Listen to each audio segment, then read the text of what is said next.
Hello, everyone. I'm Steve Kep, co-founder and chief content officer of From Day One, our forum on corporate values. Welcome to today's webinar. It's titled, How to Respond to the Day-to-Day Financial Stressors of Your Workforce. Before we get started, for today's attendees, that's you, we have some complimentary VIP tickets available for one of our monthly virtual conferences coming up next month on Wednesday, April 3rd. We'll be exploring the topic of benefits that fit individual needs without busting the budget. And here briefly is what that's about. Having made a commitment to recognize the unique needs of individuals, the secret is in the execution. Speakers will be talking about questions like, what are the emerging benefits and rewards that workers are seeking, from fertility care to financial wellness? And how can companies use technology to stay in close touch with what individuals are experiencing and where they need help as a result? I'm putting a link in the chat space right now to access complimentary VIP tickets for that virtual conference, including access to the whole day's activities. The regular price is $149 for these conference tickets, so don't miss out on this opportunity. I hope we'll see you there. Now, today, we'll be exploring the topic of how to respond to the day-to-day financial stressors of your workforce. As companies begin the year laser-focused on tangibly improving employee well-being, addressing the day-to-day financial stressors of your workers is an essential part of the equation.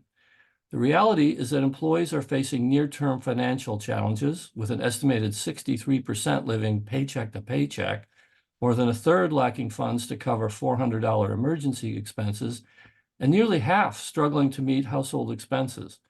These struggles are affecting the way your workforce shows up.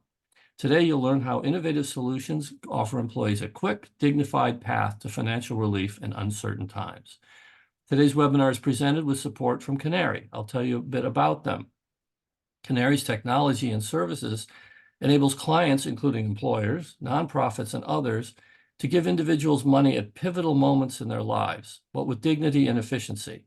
They connect the latest technology and payments innovations to the innate and enduring human desire to help each other.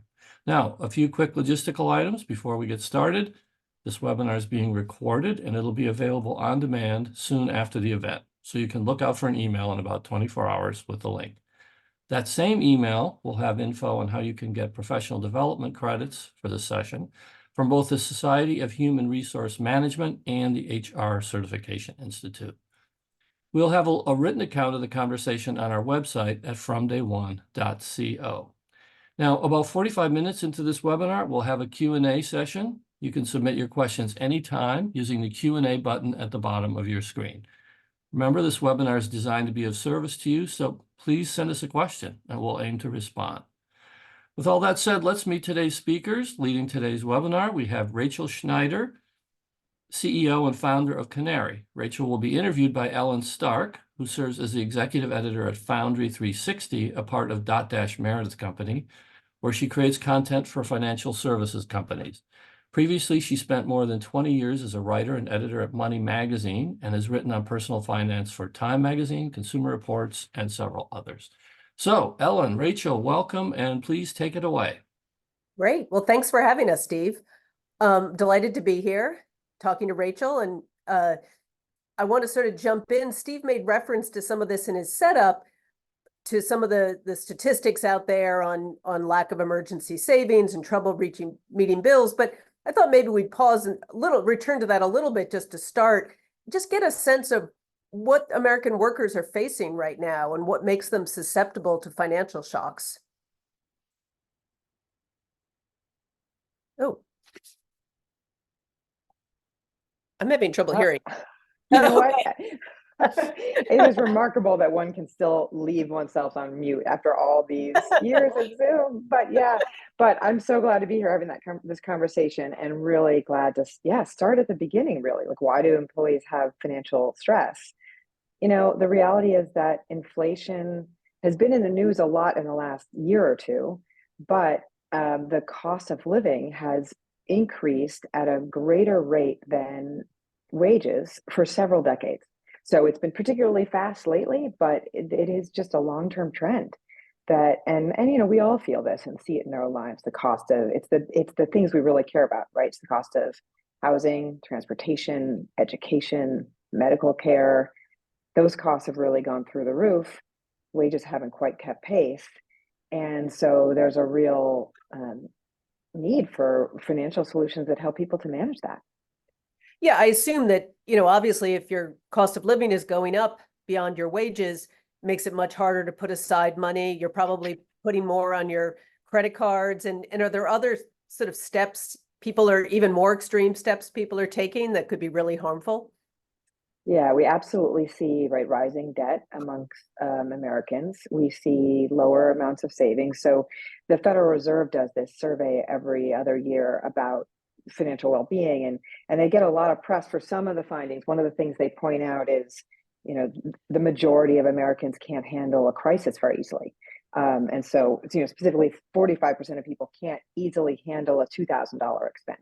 Yeah. And that's really, the result of this. So your question is, what do people do negatively? They borrow expensively. They withdraw from their 401ks, or they don't save for the future at all. They go get, and mostly I think people go without things that they really need. That's a big Yeah, I one. was going to ask that. People just may not repair their car and then they have trouble getting to work, presumably. 100%. Yeah. And people skip medical care. And then as a result, they have even a bigger medical problem down the road because they haven't gone to the doctor, or they haven't taken medicine that was prescribed for them. They haven't seen a dentist for preventive care, right? People cut what they can cut. Yeah. And then that creates bigger problems later. Yeah. And to what extent is this reflected on the job? I mean, it may be invisible in some ways, but are there signs I think there's studies on maybe productivity or missed days, but what's showing up Yeah, at work if this is the case? so much, right? So um, we would love to think that, from 9 to 5, when you're at work, you're really focused at work. And then when you leave, you're really focused at home. The reality is, of course, that it's just much more intermingled than that. The work from home experience of the pandemic put that in on high relief. We all saw that in a huge way, but it's really the case in general that whatever you're thinking about at home, it shows up at work. So the data we have says, that employers are losing $4.7 billion in productivity every week, right? Because of financial stress that workers are bringing to work. To the extent we have data about it, we think that a worker who's financially stressed, which is going to be a lot of people, are spending 156 hours of work time, trying to manage that or think about it or figure out what to do about it instead of working, right? So it shows up there. That's one big reason for employers. The other way it shows up with employers is that they do respond, right?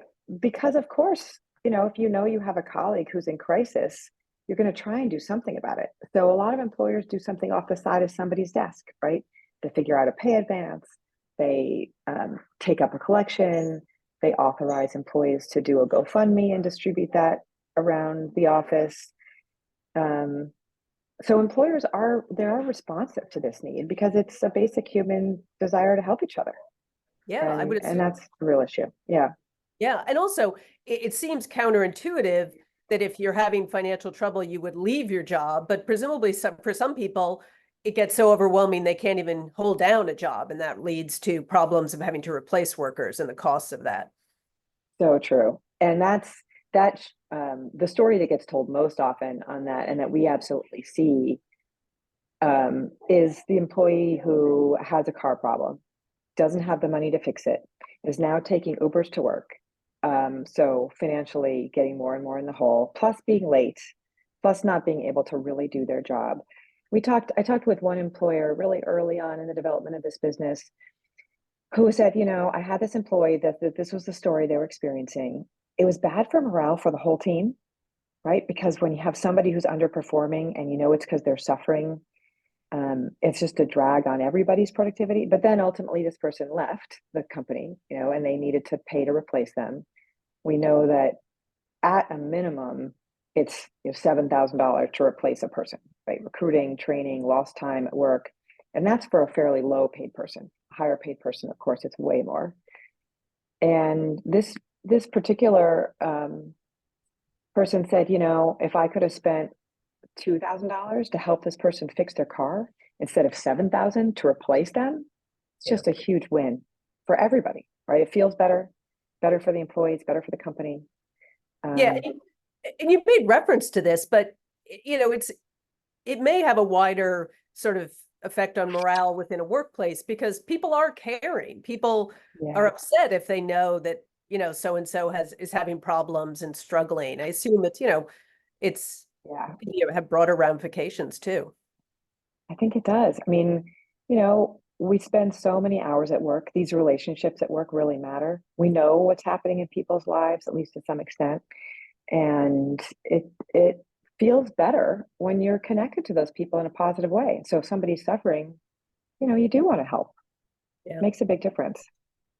You have a lot of experience sort of on the financial lives of individual Americans. And, I know you were introduced in your association with Canary, but do you want to just tell me a little bit more about sort of your background in this area and how you've sort of come to know these problems so deeply, understand them? Yeah, I'm delighted to back up in that way. So, because actually Canary is a relatively recent chapter in my professional life. So I spent really the heart of my professional life so far, there's a lot left, at plenty left, at a nonprofit called the Financial Health Network. And I led our research there, both our research into consumer needs and our research into what the industry could do to help people be better off. And so as part of that work, I partnered with a professor at NYU, and we did this multi-year study called the Financial Diaries.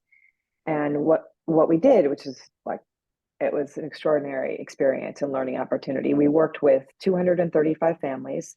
They were scattered across the US, and we gathered data about their financial lives for a full year. And we tried to have it be comprehensive. The idea was every dollar they borrowed, saved, earned, gave away. And we were gathering the data in person. We had field researchers sitting in people's living rooms or meeting them at the local McDonald's. And so we really understood the whole story, like what was this? And the common bond amongst all the families is they all were working families.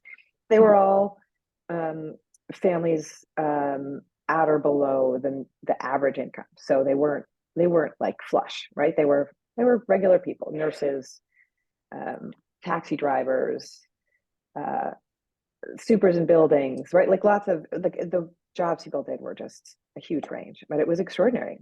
And that work really informed the work that I do today at Canary, because for so many people, what we saw was this story of volatility. Like, I kind of make enough to make my life work.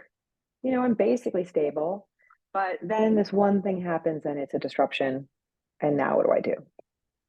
And the other thing we saw was an incredible amount of generosity and sharing. Like 90% of the people that we were in touch with during that research study, at some point in the year, helped somebody else or received help from somebody else. It is like one of the more heartwarming things about any kind of community. We do step up for each other. And so that really, I think about those people, the people in that study who I met personally all the time. Yeah, and I think, I guess they're referred to as financial shocks, the sort of the event that happens that, puts you off kilter of the delicate balance you've been maintaining your financial life over the months and years, but the one thing that can sort of get you off track. And we talked about some of those. There's medical, car repairs, could be lots of things in that area. Yeah, exactly. And I'm so disappointed to say this, but my internet went out for a second. So you can hear me and see me now. Great, I right? can. For a second, you looked a little frozen. So I couldn't tell if you were just really contemplating something or if you're frozen. You're okay now. We're good. Okay, good. Good. I'm glad. I had that panic. They're like, oh, right now? Exactly. Right. Technology, live events, proves we're live. Right, exactly. So companies are not unaware of these problems, as we've discussed. This is something, and we've seen this in recent years with the rise of a whole range of financial wellness programs, which can range from education to other interventions. And in your experience and when you've looked at these things, what should people make of those? How effective have they proven to be in improving the financial lives of employees? I think they're critical, right? Like employers, like work is the primary thing happening in anybody's financial life. Well, Right. other than among the very wealthy, very poor, like for the most of us, like work is the main economic Right. thing. So that's why it's so crucial for employers to be engaged on these issues, right? Employers are the primary source of retirement savings for lots of people, just in creating the structure. Even if there's not a big match in somebody's retirement plan, the fact that you can save at work drives a huge amount of retirement savings. The same with health insurance. So the way I think about this is there's this incredible opportunity, but also incredible need for employers to keep the lens on what is the financial role they play with their workforce as broad as possible. And really for two reasons. One, because of the structure of people's financial lives and the role that work plays. The other is that it's going to happen whether you formalize it and do your best job at it or you don't, right? So when I was saying earlier, like companies will figure out a pay advance or allow for a GoFundMe, it's like an expensive, administratively burdensome, potentially unequal, and therefore risky way to handle the one-off problems people have. It's really important to be thoughtful and planful in setting up systems that allow people to really enabling people to be prepared for crises rather than responding when they have that economic shock. Yeah, I mean, one of the things that we've been seeing, at least a lot of discussion of in the world of benefits and retirement, is emergency savings accounts, which are now sort of been made slightly easier to put into place thanks to Secure 2.0. And how significant do you think it could be to allow people to enable? And you talked about, it was interesting saying that you're creating the infrastructure for retirement saving drives a lot of retirement savings, and whether having an infrastructure for savings accounts could do the same. Yeah, I think savings accounts are really important and valuable. And we think about the work we do at Canary as it should be part of a portfolio of things that employers are enabling. And Secure Save 2.0, as you're describing, like allows for employers to enable emergency savings accounts as people talk about it as a sidecar, like within the retirement plan structure. Right. I think the best way to think about Secure Save 2.0, because there's a whole pro and con about like whether or not within the retirement is the right way to do it. But what Secure Save 2.0 most does, in my mind, is it gives this big government stamp of approval and spotlight on the idea that emergencies and what you're going to do when your employees have a financial shock can and should be part of your lens as an employer. And then you have this question of, okay, well, what are we going to do about it? Do we do emergency savings within or without the sidecar? Do we do a program like Canary's? Do we do financial advice? Do we do lending? Right? There's a whole range of ways an employer could respond to that sort of government. That's the word I'm looking for. Well, like seal of approval, sort of right. And another one that's come up through recent legislation is enabling employers to help with student loan repayment more. Yeah. And that may be another, for people who aren't familiar with that, it's going to enable companies to match a student loan repayment into a retirement account. So it could be another thing in the portfolio that companies can be considering. But you mentioned Canary, and I feel like I do want to ask you a little bit about just going backwards and sort of what led you to found a Canary and sort of just take us on that story as well. Yeah. So, it was a few things. One is it was that background as a researcher, and I was so aware of what is the problem. And a lot of what we did at Financial Health Network was spotlight solutions. So I also spent a lot of time following the different emergency, all the things we just talked about, emergency savings, innovations, fintech innovations that as they were delivered in the workplace. And I felt really strongly there was this missing piece, which is that we need ways for people to get additional money in the moment, right? So emergency savings is amazing, borrowing is amazing if you're going to have the money later, or if you have the money in advance. But for a lot of people, they're really living at break even. They're covering costs. Things are basically fine, but there's not so much cushion to save or to pay back a loan with interest. Mhm. And so I was looking for ways that we could efficiently get people additional money in that moment of crisis. And I was doing a lot of public speaking at the time, and a lot of just exploring like what's possible, right? And I was delighted to come across this idea that employers actually can set up emergency relief funds. And a lot of really highly respected large employers have done this. So spent a bunch of time with Levi's as an example, and they have this amazing thing called the Red Tab Foundation.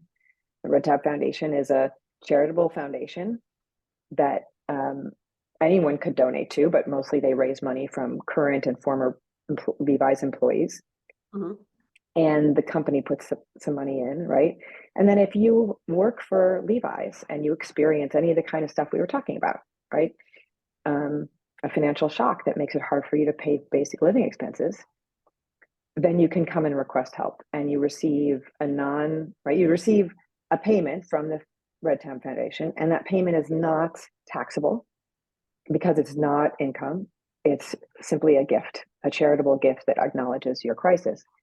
And when I figured out that employers were able to do this, I thought, oh my God, that's amazing. But how do we make it possible for all employers to do it? Right. I mean, it's a big effort to stand up a foundation and staff it with people. And so Canary really makes it possible for any employer of any size to do that same thing Levi's is doing. But we do all the administration. We set up a nonprofit already, so you don't have to do that. We do all of the management of grants. So when people have a crisis, they're applying to us. It gives HR leaders some place to direct people who have a crisis, right? And we ensure that we are being consistent and fair and really fast in responding to people when they have crises. So that's Canary. So I got excited about the idea that we could make this thing that some employers are doing, something all employers are doing. Right, right. And I'm going to want to jump in a bit more into some of the really nitty gritty of how the grants work. But I guess just on a larger platform, what's your hope for Canary? I mean, what do you want to see in 5 years or 10 years, or what are you hoping it could bring about? I want people to have financial security. I want people to feel like they, somebody has their back. Yesterday, I was at a lunch with some people who had received money. And oh my God, it was so touching, right? And they said things like, this restored my faith in humanity. I knew I was not alone. This felt like getting a hug, right? The kinds of things we hear from people on our platform who receive money, they say things like, my employer has proven that they walk the talk of our core values. Right. And so my big, like, I can get pretty philosophical about it. Like, my big picture objective for Canary is that, the idea that when you have a crisis, there's a group of people that you're going to have a backstop is something that more people feel. Like, that's really what I want. Now, to get there, we just need lots and lots of employers to set up emergency funds for their people. And we at Canary are happy to make that super easy. Right, right. And when you talk about walking the talk, I would imagine that, that's also something that has an effect on everyone at the company. People may feel like, I want to work for a company that actually helps its employees. I don't know, how much you see that. We've talked a little bit about retention numbers and productivity. There are these sort of financial arguments for, helping employees with financial shock. But I would assume there's also a sort of, mushier reason or altruistic reason to be the company you want to be. Yeah, it's a huge driver. And look, we really see that generationally. Younger workers want to feel purpose, and they want to feel meaning, and they really care about the corporate brand that they are associating themselves with. And so it matters. And so, one of the things that's so magical about setting up an emergency relief fund is that not that many people are going to, we've talked about like this massive crisis, and there is a crisis in financial well-being, but the reality is that most of your workforce will not experience a crisis this year that causes them to apply. So it's not like, 50% of your workforce is going to request funds this year, but it's going to be a more manageable number that you can afford, but everyone will know it exists and feel good about it. And so that's really powerful. Yeah. And, we really, there was some data point about how 75%, I may have it wrong, maybe 72% of workers want to work in a company that has financial well-being benefits, even if they don't expect to use them. They Right. just want it to be there. It said something important about who the company is. Yeah. So let's dive into sort of how these grants work, because Yes. it's, there's, on a very broad brush, it's a pool of money and someone can apply to it. But how do Yeah. these, you also mentioned that this has to be set up as a nonprofit. So what are the logistics of how emergency grants work?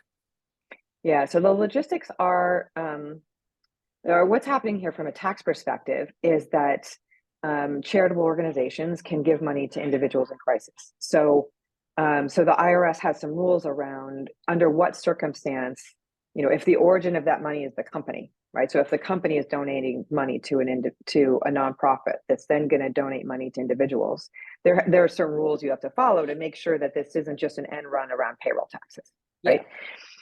So there has to have been an event, a specific event that the employee has experienced. So that event could be a health crisis, it could be living in the path of a natural disaster. And a really common use case for employers to set up a fund like this is, they're in the Pacific Northwest or they're in the Southeast. And so they know wildfires and hurricanes are in their future. But like we had one employer though who set up a fund for us thinking about natural disasters because of the freeze in Texas. Right? So this is increasingly like a national worry. In any case, so there has to have been an event, and there has to be the case that that event is causing financial hardship for the individual. So what's happening here logistically is employers who work with us donate money to a nonprofit that we have set up, and then they contract with Canary to review applications. And we've built a web application that's very easy for people to use.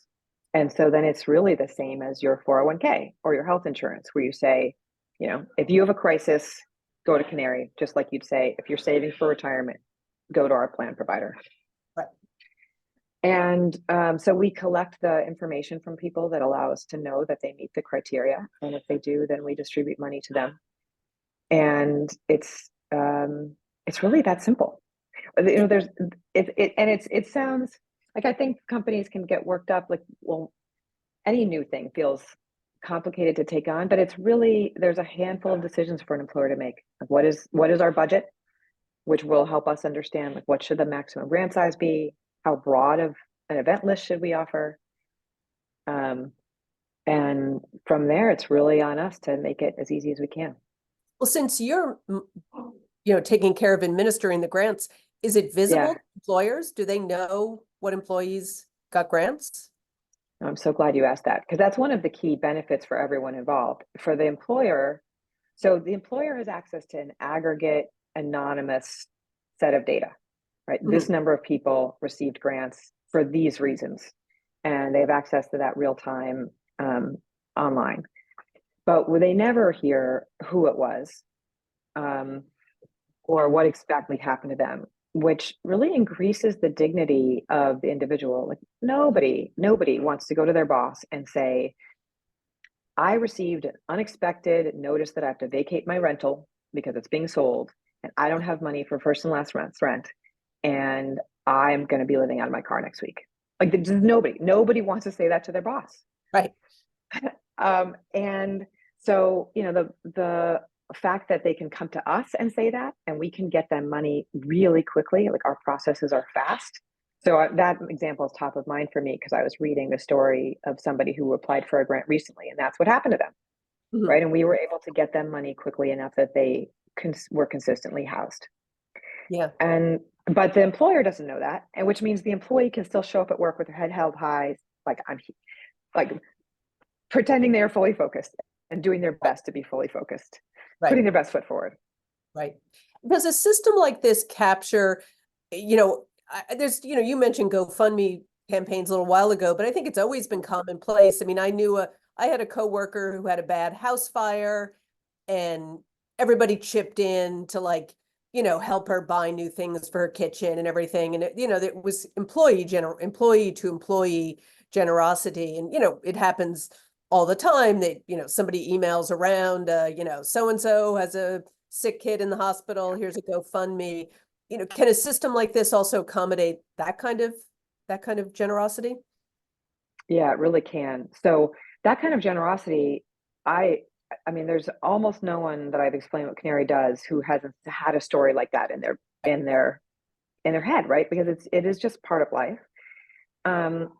For a company, that raises some questions. Like, it's fine when employees self organize and help each other, Yes. but some employers have policies against soliciting employee to employee, right? They Yeah, don't I'm want sure to be some in. places you're not allowed to send around an email saying, here's a GoFundMe or something. I'm sure that Yeah, happens. exactly, because I don't want you sending out an email saying, here's my, fill in the blank pet Yes. project that I want people to help me with.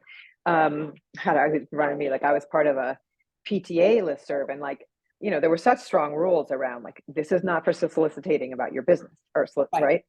Yeah. Um, Can you so sell that, Girl Scout cookie? Can your kids Girl Scout cookies? Can your charity fundraiser? There's a lot of I've never been somewhere where I think there was hard and fast rules, but it is a little bit of a, it's an interesting dynamic there of like how much you can sort of ask people for, coworkers. I think you can't if you're the boss. That's right. an easy one. The boss can't say my daughter's selling Girl Scout cookies. At least they shouldn't. I know, right? Yeah, exactly. But I think it's also for the employer then, okay, we know this GoFundMe is going around. Do we contribute to it? Right. So absolutely having Canary in place sort of gives you a consistent, formalized answer to how do we help our fellow colleagues. And we're actually right now building out a feature that would act as a GoFundMe. So as I was saying, like, our core functionality is anonymous. And so it doesn't really answer I know my next door neighbor at the office has a problem and I want to give money to him or her. It's more of a general pool, but we're building a feature that would allow somebody who wanted to be more public about what was happening to them to share with their colleagues what is happening, and then individuals could donate directly to that person. And I think, I'm curious to see how that'll work for people, but I think it's an important additional functionality we're building out. Yeah, I would think that having something that's money raised for a specific individual would run into tax problems too, because you can't have a charity can't be for the benefit of just me. Exactly. So that'll have different tax treatment. So for our general program, it's not taxable income to the individual, but also if you donate, it's a charitable contribution, right? So that's wonderful. But you're exactly right. When you donate to a specific person, it's just a gift, and it's not charitable in any way, which is Right. wonderful. And I don't mean to say just a gift in a bad way. It's amazing. It's good. People should do it. Exactly. But it's not tax advantaged. And what size it was interesting. I heard you say that companies can set maximum grant sizes and things like that, but what Yeah. size do you typically see people ask for? So the data nationally is that when people have economic shocks, a median value of that shock would be about $2,500. Mhm. So, right, if you think about your pipes burst and you had to do a house repair, or what's the deductible on your health insurance that you're going to have to pay for yourself, right? So people tend to have shocks in that order of magnitude. A lot of the employers will start with a lower maximum grant amount, like $1,000, even $500, to get a feel for how much is this going to be used, how much is this going to cost us, and then increase it over time. And so, one of the things we do is we survey people after they've received a grant, and we ask, how did this help you? What did it do in your life? It's really clear that any help is useful. So even, $1,000 grant is incredibly useful if somebody had a $3,000 problem, gets them a third of the way there. It dramatically lowers stress. So then people are more able to figure out, what do I do to find the rest? So we really see any help is good. Yeah, yeah. And you mentioned that Yeah. you guys do vetting, so I assume that you have to have some backup in some form, whether it's the medical bills or the notice from from a landlord or something like that. I assume Exactly. that this would be it, because I guess that could be one thing employers might worry about, that this would be an abused system. Yeah, it's a huge worry because not because we see very much fraud, we see very little fraud, but even a tiny amount of fraud diminishes the credibility of the whole system. Right. So, right, because people talk amongst themselves and they know, oh, so and so got money and they didn't really need it. And I mean, it's generally anonymous, but like people figure stuff out. So we are very careful about that, and we do collect documentation and we review that. And so there's a personal element, which has the other benefit of having a personal element. Like, as this event I was talking about yesterday, where I met some people who had received money, they all knew by name the person who had been there, the person who was collecting the documentation on the other side, right? They knew by name who that person was, with such warmth of like, this is the person who helped me through this process. So yeah, we collect data and we collect documentation, and we try and do it with a lot of kindness and warmth. Yeah. I assume that, some companies might immediately embrace something like this, but it's a cost. It's not, Yeah. everything that, companies do is looked through, understandably, through the lens of expenses. And, what do you say to someone who's sort of skeptical of instituting something like this, and, who just thinks the cost is going to outweigh the benefit? Yeah, you're right. It's always a question. The main thing, there's a few ways to think about that. One is, so let's start small. Let's start with a cost that feels viable to you. And it's really pretty seamless to turn this up or down in terms of the expansiveness of the program. So I think sometimes people need to get started to see how it works, so they can see it in their own company and touch and feel it themselves. And that's one answer. The other answer is we have lots of data about what other companies have experienced, and so we can provide information about what do we see in terms of actual usage amongst companies that are similar to yours, and what do we see in terms of outcomes. But like I say those two things, and it's like those are sort of data-driven, numbery things. The main thing that I think moves people to decide this is the right thing to do are the stories about individuals. And so, we try and share anonymized stories about what's happened for people who've received these grants. And it's so satisfying for people. Usually what people say to us after they institute a program like this is, this was one of the highlights of my professional career, and being able to put this in place for my company is just something I felt so good about. And that's because they hear, from us that so-and-so had X or Y or Z problem, and it was solved or dramatically improved by the existence of this help. When we talk about, financial shocks, and earlier we were talking about the fact that so many American workers are very paycheck to paycheck. I've seen statistics, which I printed out at some point, on about 2/3 of workers, I think, are paycheck to paycheck.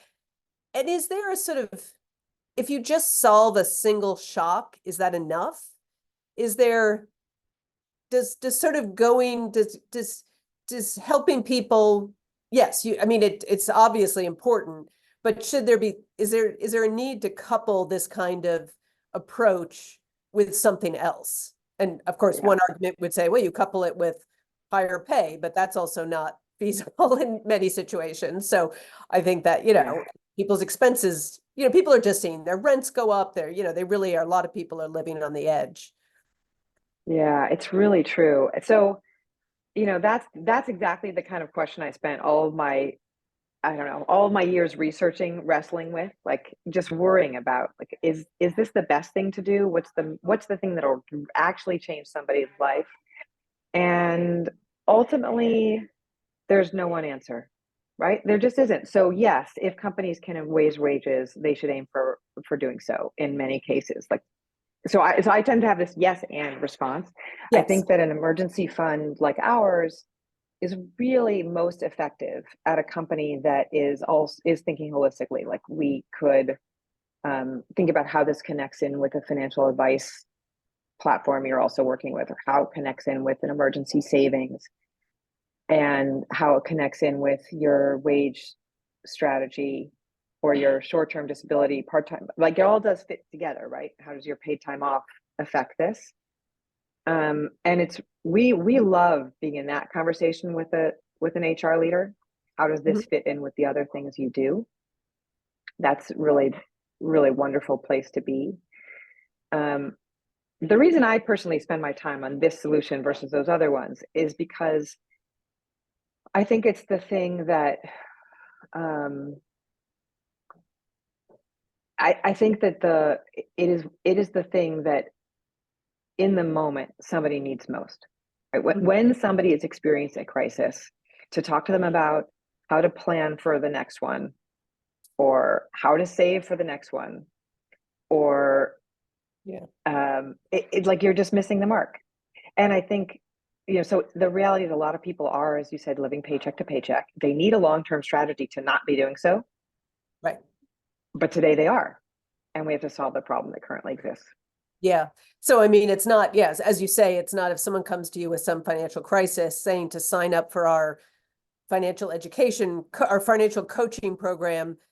But you could say, well, here's a good solution, and we'd like you to join our financial coaching program.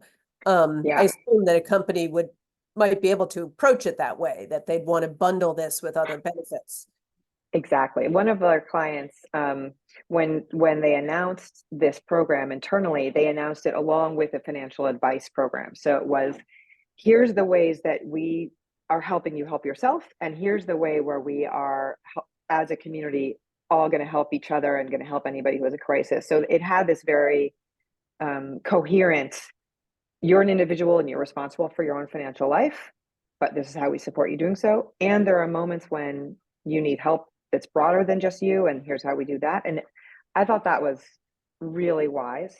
So we've seen our solution rolled out alongside advice, savings. I mean, those are really the biggest ones that we see, but I can see how you'd roll this out alongside a lending program. And there are some really viable ones out there. There are, the other question we get from employers on this front is, would this help me put a finger in the dike of withdrawals from 401ks, which are, and so I think that's another way you could think about it internally. Like we have this, we're going to encourage people to not take money out of their 401k, and here is the solution we're offering. And that would be a really coherent way to communicate this internally.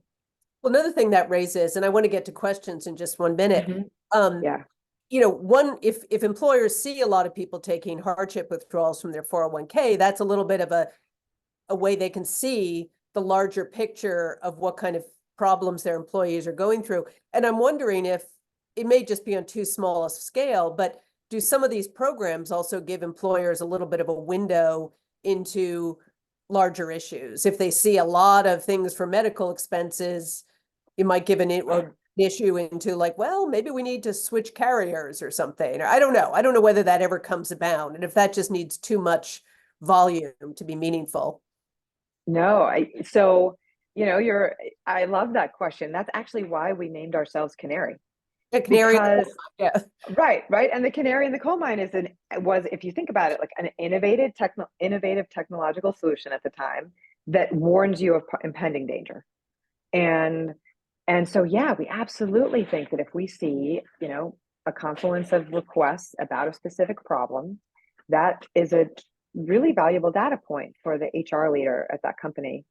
And so we have had conversations with employers around, look, well, what are we seeing in the data, and what does it mean for you? You're right. You need a certain amount of data for that to be useful. And some of it may reveal societal issues that you can't do anything. I mean, if the problem is that a lot of rents are going up in your area, and so people are getting kicked out of their apartments, that's not necessarily something an employer can do something about, but it's useful for them to know that their workers can't afford to live in the community.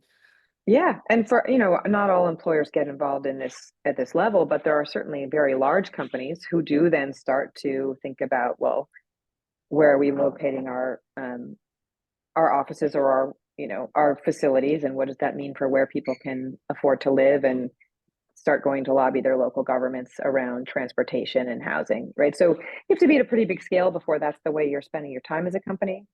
Right. But the data is important and useful regardless, because, and the other thing I'd say about that is you just never know what somebody's going to think of to do when they see something in the data. Yeah. And I don't want to limit the potential for creativity and Right. coming up with solutions I haven't thought of from. Well, let me just, we are colleagues. getting some questions. So let me just jump into them. The first, at least that I'm reading here, is that what are the most common emergencies you notice employees face?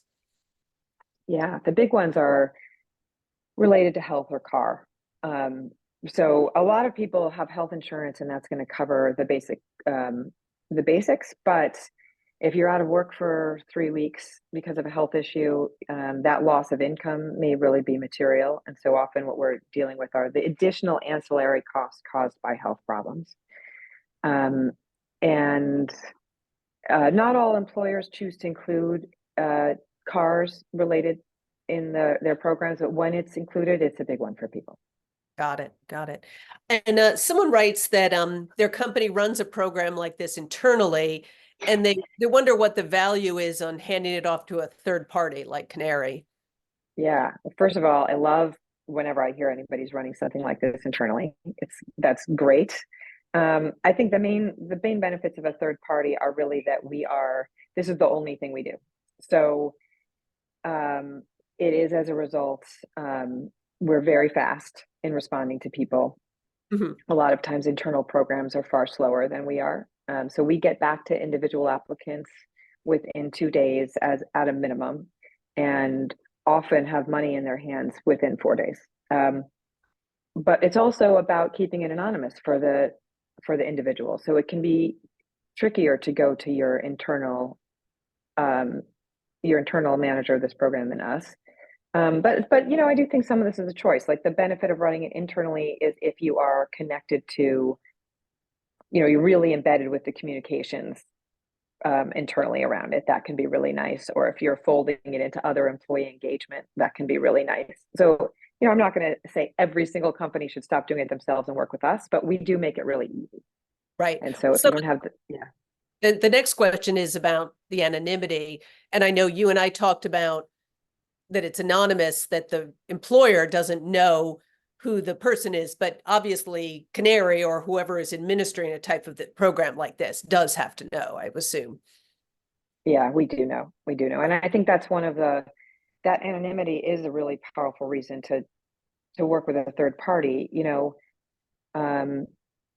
both for the dignity of the individual and from compliance perspective, to be really cautious and careful about having clear rules about who is eligible and why, and then making decisions in accord with those rules. That is really crucial to the fairness and compliance function here.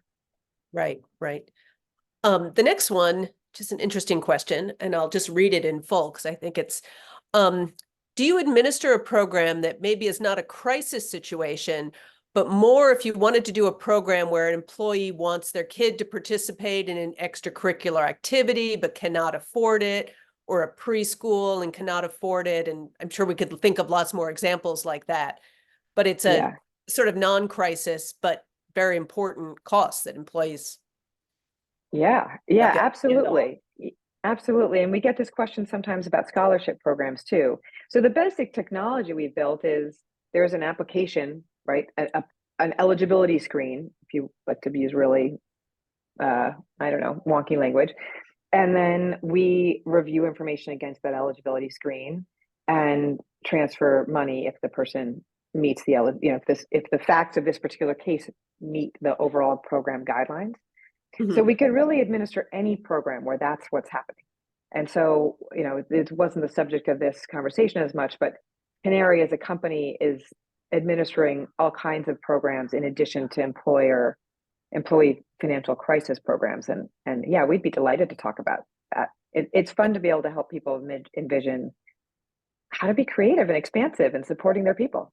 Yeah. Yeah. I mean, I think you mentioned earlier that the way the IRS structure works does, in order for it to be, considered not taxable to the employee, does it have to meet certain criteria, or, at a certain point it Right. starts becoming a benefit that would presumably might be a taxable benefit.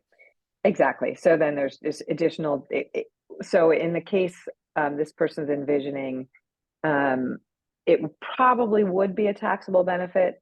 And as a result, it couldn't be entirely anonymous because they'd need to know the money had been transferred in order to include it in the person's W-2 and withhold appropriate taxes. But it depends a little bit, right? So there are all kinds of voluntary benefits people have been experimenting with, and their taxability. I'm not going to try. Yeah, I mean, I'm raising this without right. expecting it. Right. It's something that, if someone wanted to design something like this, I'm assuming Yes. there would be more tax considerations and reporting things. But it's an interesting idea, because I think that these kind of things, just being able to have your kids be able to be on the sports team could be an incredibly important thing to allow, you have a really low wage workforce for that would be a problem. You really might want to do something like that. It's a nice idea. It really is. Yeah. In addition to the childcare that happens after school, if your kid is occupied with sports. Yes. So yeah, so many reasons to put your kids in sports. Yes.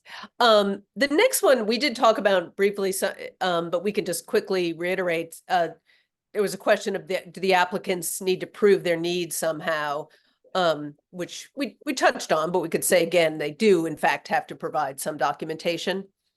Yeah. Yeah, they do. They need to provide that there's a financial hardship happening. And so it's, we do collect some information about to confirm that there is a financial hardship. Right.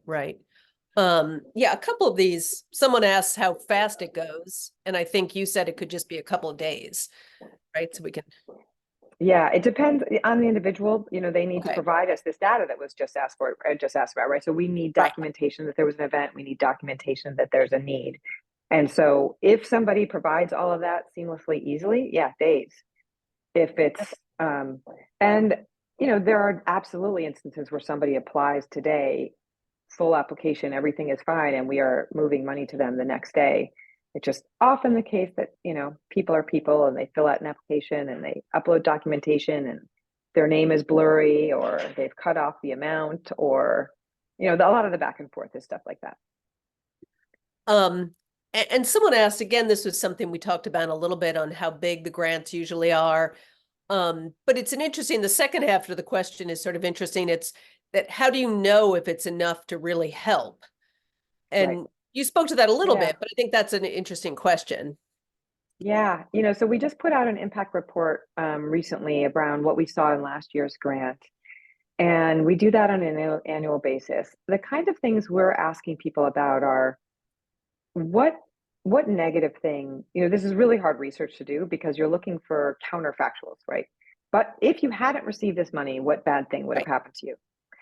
So, but what people report is, I would have been unable to pay core bills like utility bills. I would have downgraded my food choices, right? So I would not have purchased my food at the grocery store, and I would have purchased food at fast food place. Or I would have not purchased the amount of food that I thought my family needed. Food insecurity in the US is incredibly high, and I think people are shocked to find out that they have food insecure employees, but they do. Like, if you have hourly workers, you have some people who are food insecure, and it is, really, like, it's painful to think about as a country as wealthy as ours, but it is the reality. Yeah, and that's probably quite invisible. You just no, you don't speak up about that at work, right? No, but at the meeting I was at this week, where people were talking about the money they received, a number of them remarked on that they were glad the meeting included lunch. And we said, right, and it's like, wow. Yeah. I know. We just don't think of it. If at least I don't think of it in the sense like I've always had a salaried job. I've always made enough to cover my rent. And I'm so grateful about that. But it makes it harder to, I'm guessing lots of HR leaders, when they're in touch with the needs of their hourly workforce, that they're more, they know this in a way that I don't need to emphasize. Yeah. And of course, as you mentioned earlier, the other thing that may happen is that if they just absolutely have to do this car repair, they take Yeah. out a very high interest rate loan. Absolutely. Yeah. Payday loans are really, can be a disaster for folks. Yeah. The next person asks, are applicants ever turned down? And if so, what might be the reasons? Yeah, we absolutely turn down, we would never expect 100% approval rate because this is, there are specific criteria we need to follow in order for these funds to be tax advantaged. So people get turned down if they don't have documentation or are unable to provide documentation. And they get turned down. I mean, that's really the primary reason. So what happens is somebody applies, we ask follow-up questions, and they sort of ghost us. And then that person ultimately gets declined. Mm-hmm. We're getting close to time, and there are a lot of interesting questions here. So which ones do I jump in? I've been so good just doing them in order, but maybe I should just, I know. something that we haven't, well, someone asked, this is, Rachel, love the work you're doing. How many employers are you presently working with? And what's their typical size? Yeah, we are pretty new in the world. So we are working with, well, I guess one way to think about it is how many people are we covering? So we're covering about 135,000 people. We are working with employers of every size.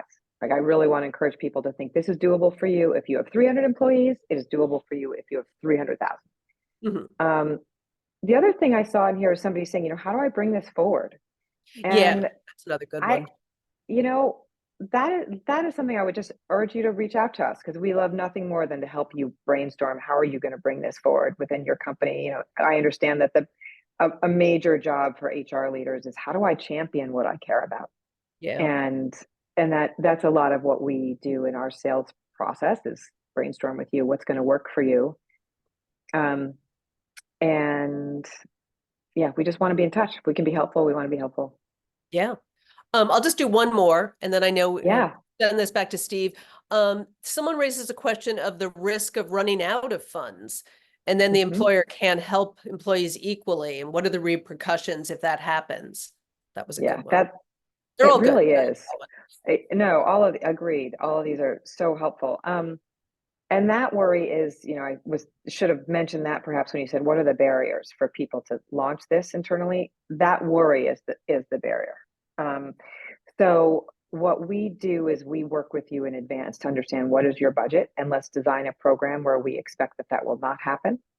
That said, what you do if that happens is that you pause the program and run a wait list and communicate clearly with people about why that is. Many companies, in addition to paying for this themselves, they run fundraising campaigns internally so that employees can donate to the fund. And that can be a really powerful way to fund it. And also that moment when, hey, we're running out of money, is also a really good fundraising moment. We as a company have paid X into this program. We know we've helped Y number of people. We feel so good about that. We'd like to help more. Donate here. And that can be really, it depends on the culture of the company, but it can be really, really a strong culture builder. Yeah. Well, with that, I know we're at time, so I'll just thank you personally, but I've really enjoyed this conversation, and let's send it back to Steve. Yeah. Thank you, Ellen, and thank you, Rachel. Thanks for telling our audience about this really compelling and well thought out program. It's really inspiring and obviously much needed. So thank you again to Canary for their support, and to all of you who participated today. You'll receive your professional development codes via email in about 24 hours. Now, before you all sign off, I'm going to put the link again to some complimentary VIP tickets for our virtual conference coming up next month about benefits that fit individual needs without busting the budget. So on behalf of all my colleagues at From Day One, thanks for participating and stay well. Bye for now. Bye. Thank you all so much.